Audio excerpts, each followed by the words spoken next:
Сәлем достар, қонақтарыңызға біркелкі тағам жасап шаршадыңыз ба? Онда сізге ешқандай араластыруды қажет етпейтін ерекше дымляма тағамын ұсынамын.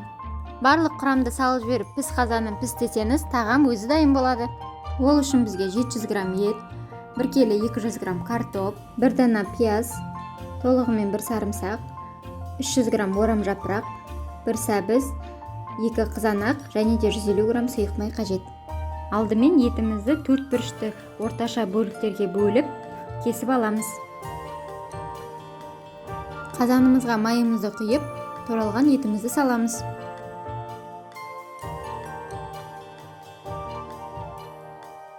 Енді дөңгелектеп кесілген пияз, содан соң сәбізімізді қазанымызға орналастырамыз. Әр салған көкөністен кейін дәміне қарай тұз бұрыш, дәмдеуіштер қосасыз. Мен хмели сунели, қара бұрыш және тұз қостым. Енді сарымсақты аршымай, түп жағын кесіп сала берсеңіз болады. Сарымсақтан соң домалақтап кесілген қызанақты салып, қызанақтың бетіне тәтті бұрышымызды саламыз. Одан соң ұзынша етіп картопты кесіп, бетіне жабамыз.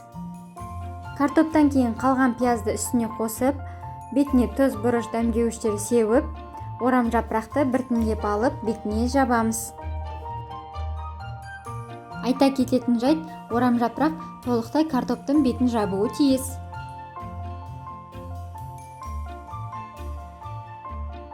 Енді қазанды оттың ең жоғарғы температурасында 10 минутқа қойып, содан соң орташа жылдамдыққа төмендетіп, 1,5-2 сағат бетін жауып бұқтырамыз. Дайын болған тағам көлемі жағынан басылады. Тағамды орам жапырақтан бастап, жоғарыдан төмен қарай кезекпе-кезек саламыз. Тағам өзінің буында пісетін болғандықтан ешқандай суды қажет етпейді.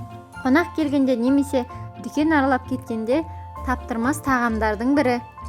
Көңіл бөліп видеоны соңына дейін қарағаныңызға рахмет. Сіздермен болған Асылжан, астарыңыз дәмді болсын.